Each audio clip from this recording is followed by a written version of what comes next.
माझी प्रियाला प्रीत कळेना। मेघना,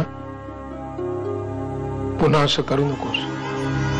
हे बघ, आम्ही आई वडील तुम्हा मुलांकडे बघूनच जगत असतो का? जा, मी माफ केलंय तुला।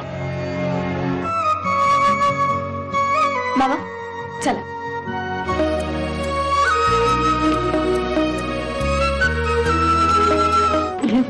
आजचा केक आणि सगळं जेवण आपल्या श्रमिकांनी बनवलं बरं का? बसूया ना जेवायला? हो बसूया, पण जरा माझं काम आहे, मी जाऊन येतो। अरे आत्ता कुठे निघालास तू? आम्हाला माहितीये बाबा आईला गजरा आणायला चालले असतील, हो ना बाबा? हा बाबांनी दिलेला टेप रेकॉर्डर आहे ना? कॅसेट का अशी ठेवलीये? मनात आलेलं मी कधीही बोलून दाखवत नाही, असा आजवरचा माझा लौकिक आहे। पण आज तो मी मोडायचं ठरवलंय। पण माझ्या मुलांना आणि विवाह, आज मी तुमच्याशी थोडस बोलणार आहे, प्रत्यक्ष नाही, हे असं। आई, बाबांनी काहीतरी रोमॅन्टिक रेकॉर्ड केलंय तुमच्यासाठी, तुम्ही ऐका, मी जाते। खरं तर विवाह हे सगळं मी तुला कधीतरी सांगायला होतं, पण राहून गेलं। आजही सांगते ते एवढ्यासाठी की इथून पुढे ते असं बोलायला मी तुमच्या समोर असेन नसेन, फक्त जाता जाता मला एवढं सांगायचं आहे आणि मगच इथून निघून जायचंय। अभिजित, अभिजित, काय झालं? अभिजित, बाबा। मी गेल्यानंतर रडू नकोस।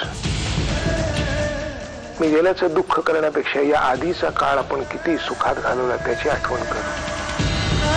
विवाह सांभाळ, स्वतःला जपून राहा। हे काय बोलतायत बाबा? कुठे ते? आपल्याला बाहेर जायला पाहिजे, चल। अरे पण कुठे जाणार आहात?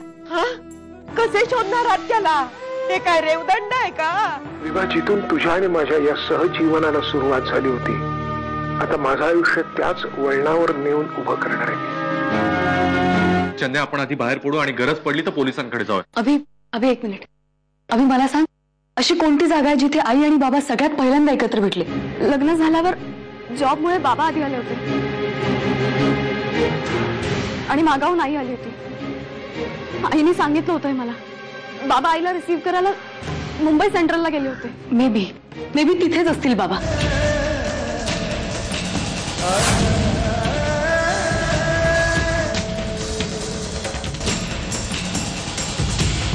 जिजू कुठेच दिसत नाहीयेत ते। हो ना, मला पण कुठेच नाही दिसला।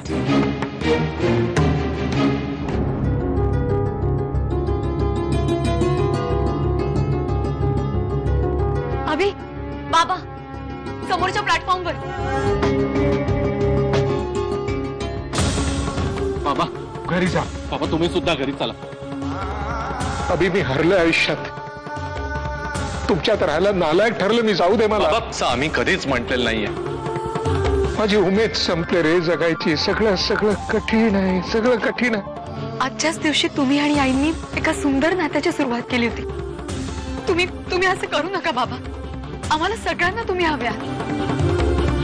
तुम्ही वाटलं मला मारा, मला बोला, ओरडा मला, पण आम्हाला सोडून जाऊ नका बाबा। तुमची मुलगी आहे तर मी तसं वागून दाखवीन। मी प्रॉमिस करते बाबा, मी पुन्हा नाही अशी वागणार। वाटलंच मी घर सोडून जाते, पण तुम्ही। मुली आयुष्यात दोनदाच घर सोडतात बेटा, एकदा झेप घेण्यासाठी आणि एकदा सुखाने नांदण्यासाठी। मी आधीच तुला जा म्हणून कसं सांगू ग? आणि मी सुद्धा नाही जाणार तुम्हाला सोडून। बाबा